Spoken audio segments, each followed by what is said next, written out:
ఇటుక డిబేట్లో బీజేపీ నాయకులు ఇప్పుడే జాయిన్ అయ్యారు. శంకరరావు రవికుమార్ గారు. నమస్కారం రవికుమార్ గారు. రవికుమార్ గారు, బీజేపీ నాయకులు తరచుగా ఈ డెమోగ్రఫిక్ డివిడెండ్ గురించి మాట్లాడుతూ ఉంటారు కదా. సో జనాభాని సక్సెస్ఫుల్గా కంట్రోల్ చేసినటువంటి సదరన్ స్టేట్స్కి పార్లమెంట్లో సీట్లు తగ్గించడం అనేది అది డెమోగ్రఫిక్ పనిష్మెంట్ కాదా? ఒక విషయం చెప్తానండి, తగ్గించడం అనేది ఎట్లా అరే అవుతుందో నాకు అర్థం కాలే. అది శిక్షించడం అసలు ఎట్లా అవుతుందనేది నాకు అర్థం కాలే. ఎక్కడైతే జనాభా ఇప్పుడు అసెంబ్లీ డీలిమిటేషన్ అనేది ఎప్పుడైనా కానీ జనాభా ప్రాతిపదికన జరిగింది. అవును, గతంలో జరిగినప్పుడల్లా కూడా జనాభా ప్రాతిపదికన జరిగింది.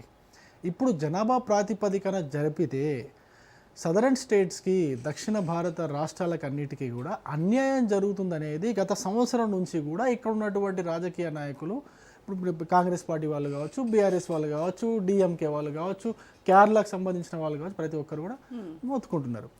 సో ఈ యొక్క అభ్యంతరాలను ముందే దృష్టిలో ఉంచుకొని కేంద్ర ప్రభుత్వము మోడీ గారి నాయకత్వంలో ఇది ఇట్లా కాదు, ఇట్లా చేస్తే సదరన్ స్టేట్స్కి అన్యాయం జరిగే అవకాశం ఉన్నది.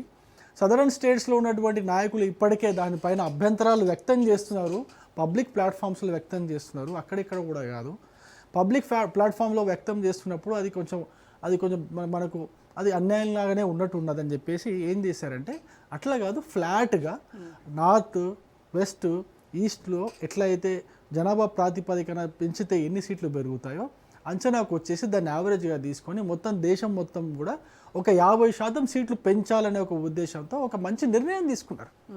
సదరన్ స్టేట్స్కి అన్యాయం చేయొద్దని చెప్పేసి నిర్ణయం తీసుకున్నారు.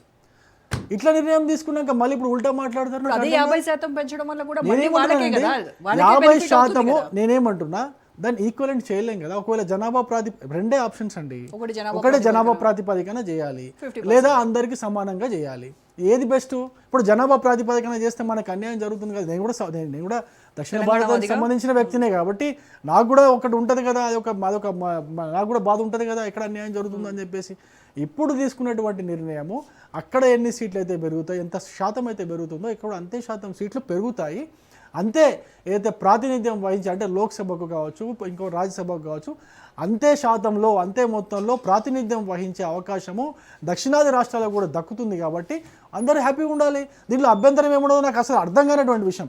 ఒకవేళ ఏదైనా మెథడ్ తీసుకొని దీన్ని కరెక్ట్ ఈ విధంగా చేయాలని చెప్పి మీరు ఏ మెథడ్ అయినా తీసుకోండి, ఏ కాన్సెప్ట్ అయినా తీసుకోండి. ఇప్పుడు ఈయన లింగం యాదవ్ గారు చెప్పినట్టుగా ఆయన ఏం చెప్తున్నారు, ఎక్స్పర్ట్ కమిటీ అంటున్నారు. ఎక్స్పర్ట్ కమిటీనే పెట్టుకోండి. దేశంలో ఉన్నటువంటి రిటైర్డ్ సీనియర్ జడ్జిలను, సుప్రీంకోర్టు జడ్జిలను తీసుకొని ఎక్స్పర్ట్ కమిటీ వేయండి. వాళ్ళు ఇచ్చే నివేదిక మాత్రం ఖచ్చితంగా జనాభా ప్రాతిపదికన, ఎందుకంటే రాజ్యాంగం ప్రకారము గతంలో జరిగినటువంటి డీలిమిటేషన్ విధానం ప్రకారము ఏ ఎక్స్పర్ట్ కమిటీ వచ్చినా కూడా ఈ యొక్క ఎక్కడైతే జనాభా ఎక్కువ పెరిగిందో అక్కడ ఎక్కువ సీట్లు ఇస్తారు, జనాభా పెరగలేదో అక్కడ తక్కువ సీట్లు ఇస్తారు. మరి అది ఓకే అంటే పెట్టండి. మరి ఇంకో విషయం నాకు కూడా అర్థం కాలే, నేను ఎక్కడ ఇప్పుడు కాంగ్రెస్ అధిష్టానము, కాంగ్రెస్ పెద్ద నాయకులు ఎవరు కూడా ఎక్స్పర్ట్ కమిటీ వేయాలని మాట నేనైతే ఎక్కడ వినలేదు. మరి ఎక్కడైనా అట్లా ఉంటే మరి అట్లనే చేద్దాం, అట్లనే చేస్తే మనకే న్యాయం జరుగుతుంది. ఇప్పుడు లింగం యాదవ్ గారు ఆయన దక్షిణాదికి సంబంధించినటువంటి నాయకుడు, బాలరాజ్ యాదవ్ గారు దక్షిణాదికి సంబంధించిన నాయకుడు. ఇప్పుడు ఈ విధంగా చేసుకుంటూ పోతే, ఎక్స్పర్ట్ కమిటీ చేసుకుంటూ పోతే మనకు అన్యాయం జరుగుతుందా జరగదా అనేది మరి వాళ్ళకు రాజ్యాంగం తెలిసిన వాళ్ళు, చట్టం తెలిసిన వాళ్ళు, గతంలో జరిగినటువంటి విధానాలను కూడా అనుసరిస్తారు కదా. వాటన్నిటిని అనుసరించుకుంటూ పోతే మనకు అన్యాయం జరుగుతుంది.